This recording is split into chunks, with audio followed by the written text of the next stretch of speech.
Hello everyone, আমি রিম্পা চলে এসেছি নতুন একটি রেসিপি নিয়ে। আজকের রেসিপি হচ্ছে লাউ দিয়ে তিঁতর ডাল। আসুন আপনাদের সাথে সেটা শেয়ার করা যায়। প্রথমেই আমি গ্যাস অন করে কড়াই বসিয়ে দিয়েছি। কড়াই গরম হয়ে গেছে। আমি এখানে ডালটিকে প্রথমে ভেজে নেব। আমি এখানে 200 গ্রাম ডাল নিয়েছি।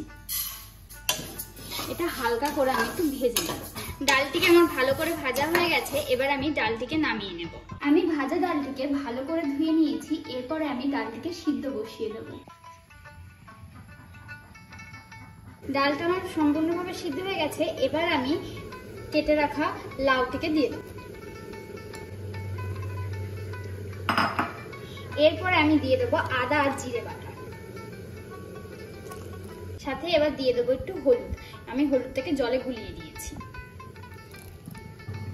আমি আবারও ঢাকা দিয়ে দেবো। ডাল আর লাউ সিদ্ধ হয়ে গেছে, আমি নামিয়ে নিয়েছি। এবার আমি উচ্ছে ভাজার জন্য সরষের তেল দিয়ে দিচ্ছি। উচ্ছেগুলো ভেজে নেব। আমি ডিম ডিম করে উচ্ছেগুলো কেটে নেব। আমি এখানে সামান্য একটু হলুদ দিয়ে দেবো, সামান্য একটু লবণ দিয়ে দেবো। উচ্ছেগুলো আমি ভালো করে ভেজে নিয়েছি। এর মধ্যেই আমি এবার ফোড়নে দিয়ে দেবো শুকনো লঙ্কা, তেজপাতা, সাথে দেবো জিরে,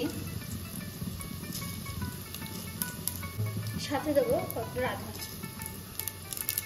আমি একটু হালকা নাড়াচাড়া করার ফোড়ন দেওয়ার পরে আমি এবার সিদ্ধ ডালটিকে দিয়ে দেবো।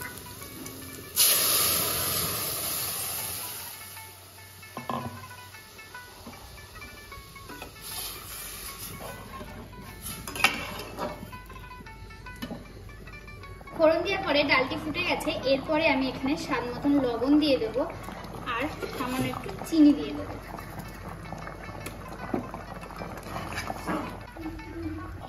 ডাল রান্না সম্পূর্ণভাবে হয়ে গেছে। নামানোর আগে আমি এখানে রাঁধুনি বাটা দিয়ে দেবো।